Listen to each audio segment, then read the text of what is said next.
Welcome, collectors. Thank you so much for joining me for another HO Files installment. This is episode 15, where I'm going to be going over our fire department headquarters and the apparatus that is housed there. A little bit about the actual kit, and again, I will go into more in-depth detail when I finish showing you the vehicles and I actually get around to showing you the building. I will tell you real quick that this is one of the first buildings that I built almost a decade ago when I first started getting into the HO scale structures and buildings, so it is not perfect by any means. There's a lot of inaccuracies and tolerances that aren't quite perfect, but with that said, this is, as a whole, this is built as the kit would intend you to build it. There's really been no modification here. So it is a 4-bay station. Or 4 main bay station, I should say, on the front. There's a single one off to the left-hand side where you can just see an ambulance peeking out there. And then at the back of the building, there's nothing on the right-hand side, but on the back of the building, there is an additional 3 bays as well that you can have equipment staged out or have opened or closed, so you can have these trucks come in that way. Again, so lots of different bays that are available that you can really house 1, 2, 3, 4, 5, 6, 7, 8 units comfortably if you desire to do that. Also, the footprint inside is big enough that you can, again, place 2 of these trucks back to back. So it's quite an impressive footprint. It takes up a lot of room. Okay, with that out of the way, let's go ahead and take a look at each of the trucks that are here. The first one we have, and this has its own bay, again, off to the left-hand side. This is our Medic 1, one of 4 different ambulances that we have in my fire department. Basically, they're all International Durastars, as this is. This is a stock Walthers model that you can get directly off the pegs, Walthers Scenemaster model. There's nothing really that I changed on this other than updating the wheels and tires so that they looked a little bit more modern. But again, basically, as you see it here is how you can buy it if you want to buy them. So that's one of our 4 different ambulances that we have. Next, this is our tanker unit. This is an old Boley truck.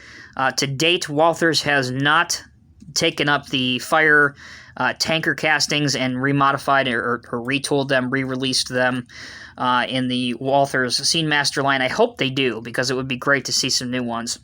But this is an original Boley one, an old International crew cab, obviously.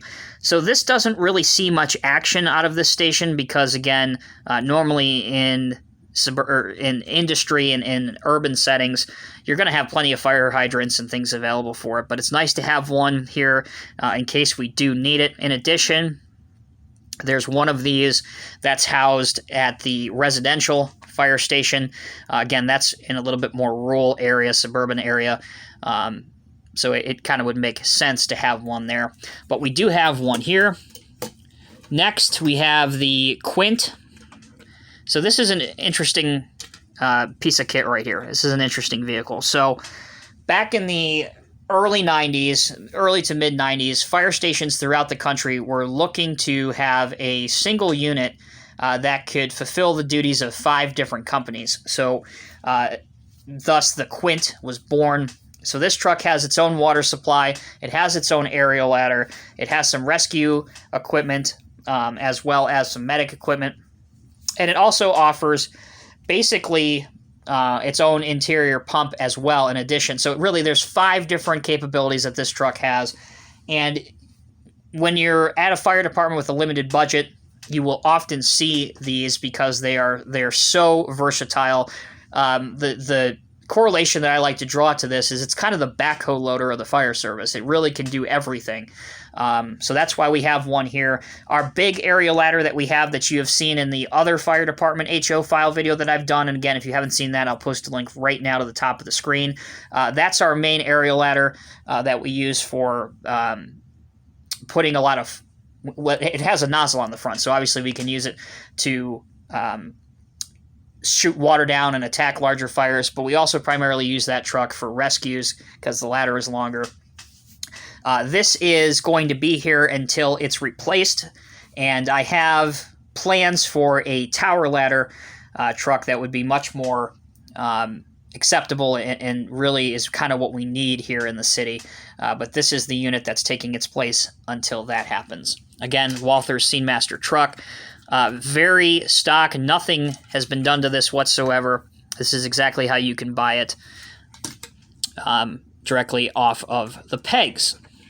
Next, we have one of 5 engines or pumpers of this style. So this is a Spartan engine.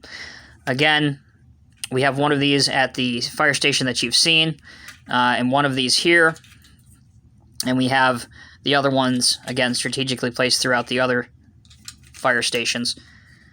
Heavy-duty engine, very nicely detailed. If you have a fire department at all, you're going to want to have at least a couple of these, as they are your main unit for putting out fires. And last of the vehicles that are directly in the front-facing bays, this is our Rescue 1.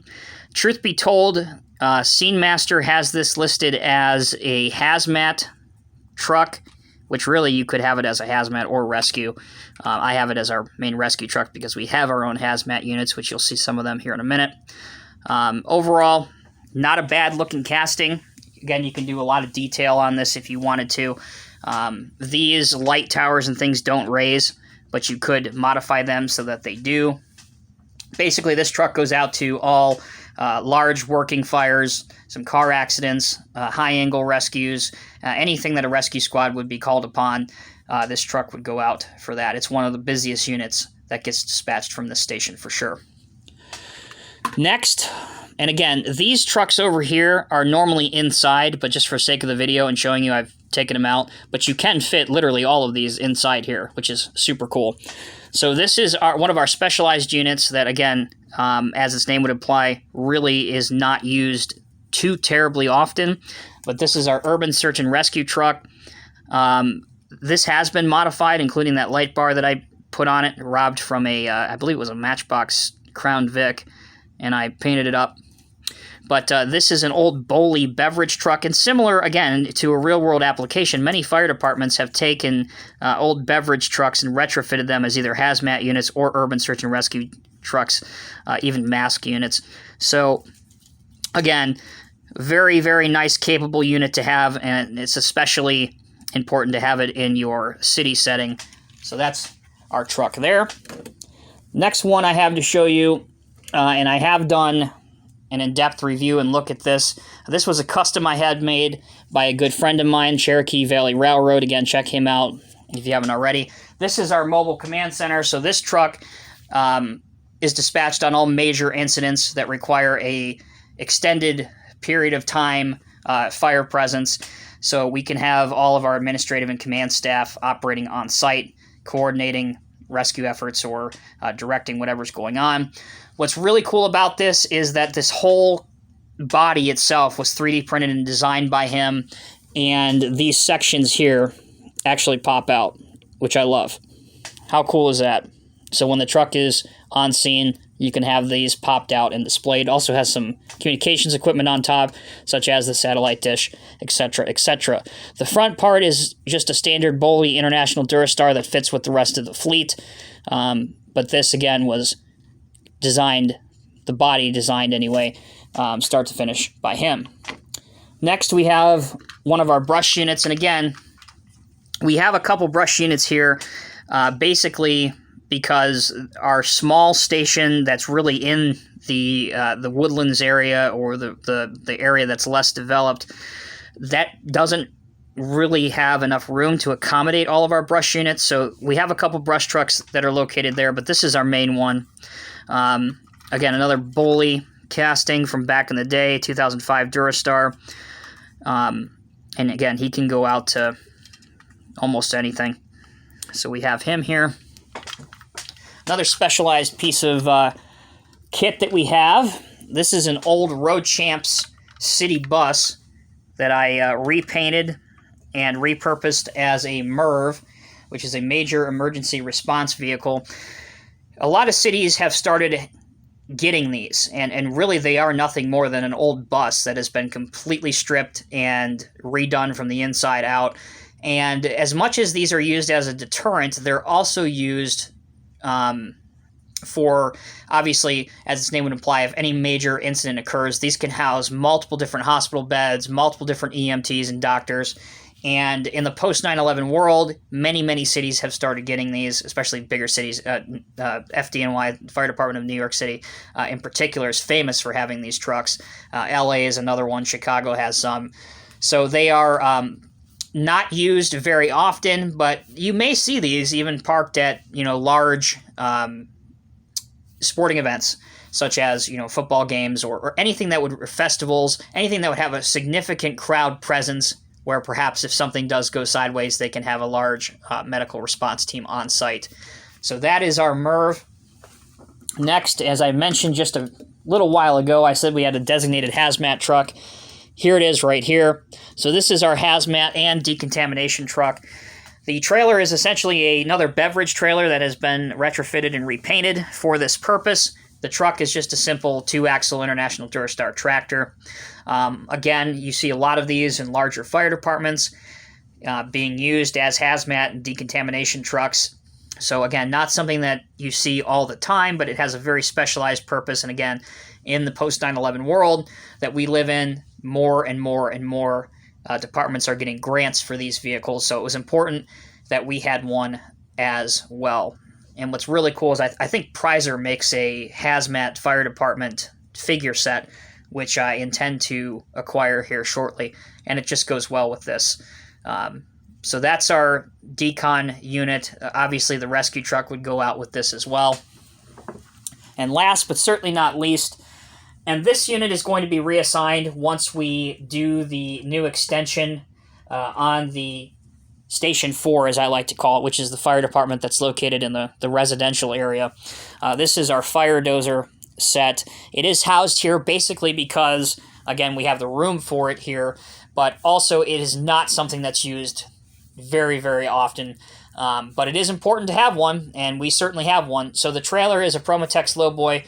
The tractor is another Boley Durastar, or Boley 7600 International, I should say. Obviously the main focal point here, the Dozer, that's a first gear International Harvester TD25. So a Dozer that's very old at this point, but still gets the job done for us. You can see the blade has metal tracks and a 3-shank gripper on it. So again, a very specialized vehicle, but if we do need to have an incident where there's a large brush fire or a forest fire, or even if there's a plane crash or something that occurs in a very densely wooded area, we have the ability to take this unit out and create a path and get to the rescue or whatever situation. So that is that unit. And again, that will be over at our our residential station. As for the building, let me take these out so I can give you a better look at it. Again, Walthers offers this kit as the fire department headquarters. It has been out for a number of years now, and each of these buildings, they really are designed after real-life stations. I don't remember exactly what this one is designed off of, but it is based off of a real station. It has a total, like I said, of 8 bays, 4 in the front, 1 on the side, and 3 in the rear that you can have units on. You've already seen a good look at the front. Here is one side of it. Here is the rear. And you don't have to, like right now I actually have these taped because I didn't want to glue them. I wanted to have the option to put some doors up, put them down. But these bays, obviously you can have units on. There's a ladder here and a little balcony here as well on the rear. And then finally, on the other side, this is where our medic unit is housed, and this just says fire department headquarters and our little side entrance. But again, you can decal this up in whatever fire station name or colors you want to. This is the...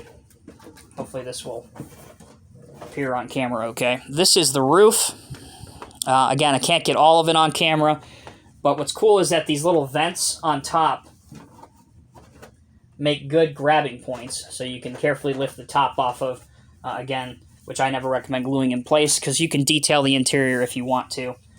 And then, just to show you kind of how spotty and bad my glue work was back when I did this, there's the interior. Again, there's the taping of the doors. So it gets the job done. May not look the most pleasant, but if you wanted to detail the interior of this out, you absolutely could without a problem. So there you have it, collectors. That concludes episode 15 of the HO Files of the Walthers Fire Station Headquarters. I do have to say it's quite a nice kit. It's not too expensive. And if you are a fan of firefighting apparatus, or you're looking to add a fire station on your layout, they give you the option to have a building this big. You can have a 2-bay station. So there's a few different options out there. Really, it's kind of whatever you want to do. But you guys let me know down in the comment section below. Hopefully you enjoyed this video. Until next time, I'm Tommy with Diecast Emporium. Thank you so much for watching. I'll see you in the next review.